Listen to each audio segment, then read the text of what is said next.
নমস্কার বন্ধুরা, অর্পিতা স্পিরিচুয়াল চ্যানেলে আপনাদের সবাইকে স্বাগত। আশা করি আপনারা প্রত্যেকে ভালো আছেন, সুস্থ আছেন। বন্ধুরা, মা দুর্গার বিসর্জনের সাথে সাথে আমাদের যেমন মন ভীষণ ভারাক্রান্ত হয়ে পড়ে, তেমনি শারদ পূর্ণিমায় ঠিক তার 2 থেকে 3 দিন পরে মা লক্ষ্মীর পূজা আরাধনার মাধ্যমে আমাদের মন আবার নতুন করে আনন্দে ভরে ওঠে। আমরা বাঙালিরা প্রতি বাড়িতেই এই শারদ পূর্ণিমাতে লক্ষ্মী পূজা করে থাকি। আর আমরা সবাই জানি শস্য ও সম্পদের দেবী হলেন লক্ষ্মী। তাই আমরা এই শারদ পূর্ণিমা ছাড়াও ভাদ্র সংক্রান্তি, পৌষ সংক্রান্তি, চৈত্র সংক্রান্তিতে আমরা লক্ষ্মীর পূজা করে থাকি। কথিত আছে এই দিনে লক্ষ্মী পূজা করলে হৃদয়ে ও গৃহে চঞ্চলা লক্ষ্মী হন অচলা। তবে লক্ষ্মী কেবলমাত্র সম্পদের দেবী নন, তিনি শুধু ধনই দেন না, জ্ঞান এবং সৎ চরিত্রের মতো ধনও আমাদের প্রদান করেন। এক কথায়, লক্ষ্মী পূজা করলে মানুষ সার্বিকভাবে সুন্দর এবং চরিত্রবান হয়। শুধুমাত্র তাই পুজোর দিন নয়, প্রতিদিনই প্রায় প্রতি বৃহস্পতিবারই দেবীর পায়ের চিহ্ন আঁকা উচিত। তবে তা পরিবারে অক্ষয় সমৃদ্ধি প্রদান করে।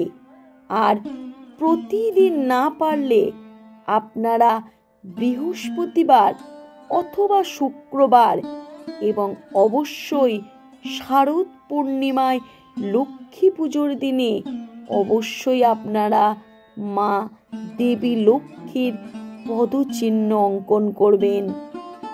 তাই আজ আমি আমার এই ভিডিওতে লক্ষ্মী পূজার পুজো প্রণালী, লক্ষ্মী দেবীর আবাহন মন্ত্র, লক্ষ্মী প্রণাম মন্ত্র এবং আপনারা যারা বাড়িতে পুরোহিত ছাড়া পুজো করতে চান তারা কোন মন্ত্রে দেবীকে আরাধনা করবেন, প্রথমেই জেনে নেওয়া যাক পুজো প্রণালী সম্বন্ধে।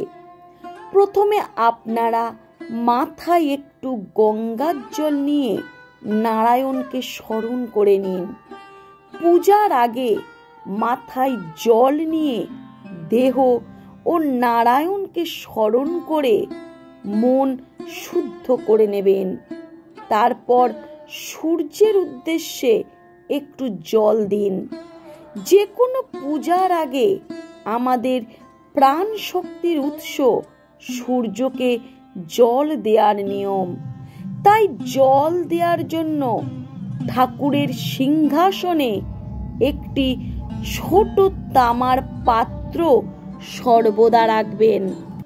তারপর সূর্যের নাম করে সেই কুশিতে জল নিয়ে সেই তামার পাত্রে দেবেন। তারপর সংসারের সকলের মঙ্গল কামনা করবেন। এরপর একটু গঙ্গার জল আপনারা পূজার আসন, পূজার ফুল, পূজার নৈবেদ্য ইত্যাদি উপকরণের উপর ছিটিয়ে দেবেন। এইভাবে পূজা দ্রব্যাদিগুলিকে শুদ্ধ করে নেবেন। এরপর লক্ষ্মীর সামনে সামান্য ধান ও 1 চিমটি মাটি ছড়িয়ে দিয়ে তার উপর জল ভরা ঘট স্থাপন করবেন এবং ঘটের গায়ে সিঁদুর দিয়ে মঙ্গল চিহ্ন কিন্তু এঁকে নিতে ভুলবেন না। ঘটে একটি আম পল্লব এবং তার উপর একটি কলা বা হরিতকি দিয়ে ওপরে একটি ফুল দেবেন। ইচ্ছা করলে ঘটে এবং লক্ষ্মীর পটেও একটি মালা পরাতে পারেন। এরপর লক্ষ্মীকে ধ্যান করবেন।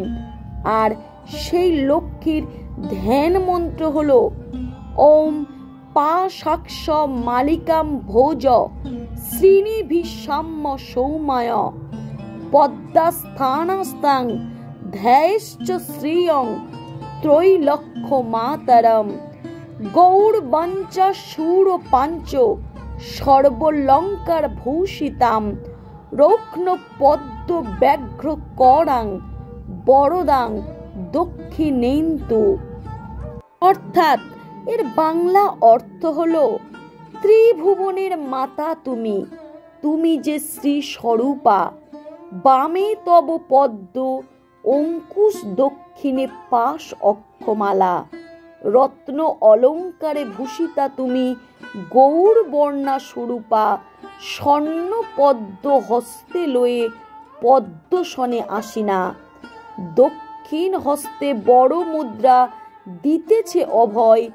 ধ্যান করি তোমায় মাগো, তুমি রহ সর্বময়। এই মন্ত্রটি আপনারা শুদ্ধ চিত্রে উচ্চারণ করবেন, নয়তো লক্ষ্মীর রূপটি চোখ বুজে মনে মনে খানিকক্ষণ চিন্তা করবেন। এরপর মা লক্ষ্মীকে আপনার ঘরে আবাহন করবেন এবং এই আবাহনটি আপনি মন্ত্রের মাধ্যমে করতে পারেন।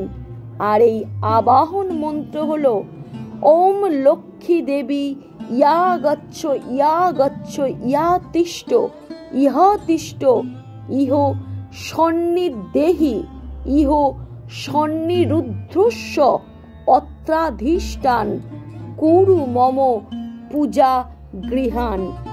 অর্থাৎ এর বাংলা অর্থ হলো, এসো মা লক্ষ্মী, বসো মা লক্ষ্মী, যতক্ষণ তোমায় পূজা করি ততক্ষণ তুমি স্থির হয়ে থাকো মা। তারপর ভাববেন মা লক্ষ্মী আপনার হৃদয়ে এসে বসে আপনার দেয়া ফুল নৈবেদ্য গ্রহণ করছে, আর একে বলা হয় মানস পূজা। এরপর আপনার পূজা দ্রব্যাদিগুলিকে একে একে লক্ষ্মীকে দেবেন। লক্ষ্মী আপনার গৃহে পূজা নিতে এলেন, তাই প্রথমেই একটুখানি জল ঘটের পাশে লক্ষ্মী পদচিহ্নে দেবেন। এটি মা লক্ষ্মীর পা ধোয়ার জল। এরপর দূর্বা এবং একটু আতপ চাল ঘটে দেবেন, এটি হলো অর্ঘ্য। এর সঙ্গে একটি ফুলও দিতে পারেন। এরপর লক্ষ্মীকে একটি চন্দনের ফোঁটা দেবেন। লক্ষ্মীর প্রতিমা না থাকলে ফুলে চন্দন মাখিয়ে সেটি ঘটে দেবেন। এরপর লক্ষ্মীকে ফুল দিয়ে সাজাবেন। তারপর প্রথমে ধূপ এবং তারপর প্রদীপ দেখাবেন এবং শেষে নৈবেদ্যগুলি ধীরে ধীরে মাকে অর্পণ করবেন। তারপর ফুল এবং তারপর পুষ্পাঞ্জলি মন্ত্র উচ্চারণ করবে। আর এই পুষ্পাঞ্জলি মন্ত্র হলো, এসো সচন্দন পুষ্পাঞ্জলি ওম শ্রী লক্ষ্মী দেব্যায় নমঃ। এই মন্ত্রটি আপনি একবার, 3 বার বা 5 বার উচ্চারণ করতে পারেন এবং এই পুষ্পাঞ্জলির পর নারায়ণের উদ্দেশ্যে আপনারা একটি ফুল ও 2টি তুলসী পাতা ঘটে দেবেন। তারপর ইন্দ্র ও কুবেরের নামে 2টি ফুলও ঘটে দেবেন। মা লক্ষ্মীর পেচক অর্থাৎ তার বাহন পেঁচাকেও একটি ফুল নিবেদন করবেন। আপনি যদি দীক্ষিত হন তবে এরপর আপনার গুরু মন্ত্র যথাশক্তি জপ করে মা লক্ষ্মীর বাঁ হাতের উদ্দেশ্যে আপনার জপ সমর্পণ করবেন। শেষে আপনি মা লক্ষ্মীকে প্রণাম মন্ত্র বলে মা লক্ষ্মীকে প্রণাম করবেন। আর এই মা লক্ষ্মীর প্রণাম মন্ত্র হলো, ওম বিশ্বরূপেশ্ব ভার্যাসি পদ্মে পদ্মালয়ে শুভে সর্বত পাহিমাং দেবী মহালক্ষ্মী নমস্তুতে। অর্থাৎ এর অর্থ হলো, বিশ্বরূপের ভার্যা তুমি, তুমি পদ্মধারিণী, মঙ্গল প্রাণ তুমি, তুমি পদ্মবাসিনী, সর্বদুঃখ হতে রক্ষা করো এই মোর প্রার্থনা, প্রণাম করি তোমায় আর নেই কোনো আমার কামনা। এই বলে আপনারা মা লক্ষ্মীকে প্রণাম করবেন এবং মন্ত্র পড়তে যদি অক্ষম হন, বিনা মন্ত্রেই ভক্তি ভরেই মা লক্ষ্মীকে প্রণাম করবেন। তারপর আপনারা অবশ্যই করে মা লক্ষ্মীর ব্রত কথা, মা লক্ষ্মীর পাঁচালী বা মা লক্ষ্মীর অষ্টোত্তর শ্রবণ করবেন এবং যারা পড়তে পারেন তারা অবশ্যই মা লক্ষ্মীর অষ্টোত্তর নাম আপনারা পড়তে পারেন, মা লক্ষ্মীর ব্রত কথা পড়তে পারেন, পাঁচালীও পড়তে পারেন এবং আপনারা চাইলে মা লক্ষ্মীর পূজার বীজ মন্ত্র বলতে পারেন। আর সেই বীজ মন্ত্র হলো ওম শ্রী শ্রী শ্রী কমলে কমলালয় পাশেদ প্রসাদ শ্রী মাদ শ্রী শ্রী শ্রী শ্রী মহালক্ষ্মী নম। আপনারা এই লক্ষ্মী দেবীর বীজ মন্ত্রটিও আপনারা বলতে পারেন। তো বন্ধুরা, আপনারা এইভাবে আপনাদের বাড়িতে পূজা সম্পন্ন করবেন এবং পূজা সম্পন্ন করার সাথে সাথে আপনারা লক্ষ্মী পুজোর কিছু নিয়ম অবশ্যই মানবেন। আপনারা হয়তো সারা দিন ভক্তি ভরে লক্ষ্মী দেবীর পূজা করলেন, কিন্তু বাড়িতে যদি আপনারা এমন কোনো খারাপ নিয়ম করেন যে নিয়মগুলি পালন করলে মা লক্ষ্মী অত্যন্ত কুপিত হন, অবশ্যই আপনারা সেদিকে সতর্ক থাকবেন যাতে লক্ষ্মী পূজার দিন আপনাদের কোনো ভুল না হয়ে যায়। আর সেই ভুলগুলি আমি আরও একবার আপনাদেরকে বলে দিচ্ছি।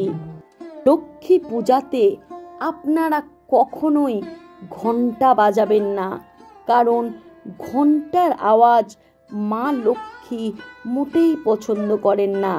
তাছাড়া লক্ষ্মী পূজার সময় আপনারা মা লক্ষ্মীকে তুলসী পাতা ভুলেও কখনো নিবেদন করবেন না এবং আপনারা কখনোই স্টিলের বাসনপত্র বা লোহার বাসনপত্র ভুলেও ব্যবহার করবেন না। আপনাদের যদি পিতলের বাসনপত্র না থাকে, আপনারা কাঠের বাসনপত্র, আর তাও যদি সম্ভব না হয় আপনারা কলা পাতা ব্যবহার করুন।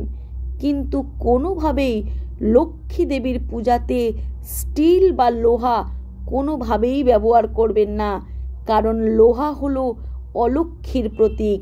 তাই লক্ষ্মী পূজাতে কখনোই আপনারা লোহার জিনিস ব্যবহার করবেন না। আর আপনারা যদি এই সব নিয়মগুলি নিষ্ঠা সহকারে পালন করেন, তাহলে দেখবেন মা লক্ষ্মী আপনার ওপর অত্যন্ত খুশি হবেন, আপনার সংসার ভরে উঠবে সুখ ও সমৃদ্ধিতে। তো বন্ধুরা, আজকে আমার এই ভিডিওটি কেমন লাগলো অবশ্যই আপনারা কমেন্ট করে জানাবেন। আর যারা নতুন, আমার চ্যানেলটিকে সাবস্ক্রাইব করে অবশ্যই আমার চ্যানেলের সাথে যুক্ত থাকবেন। নমস্কার, ভালো কাটুক আপনাদের লক্ষ্মী পূজা। ওম শ্রী লক্ষ্মী দেবী নমঃ।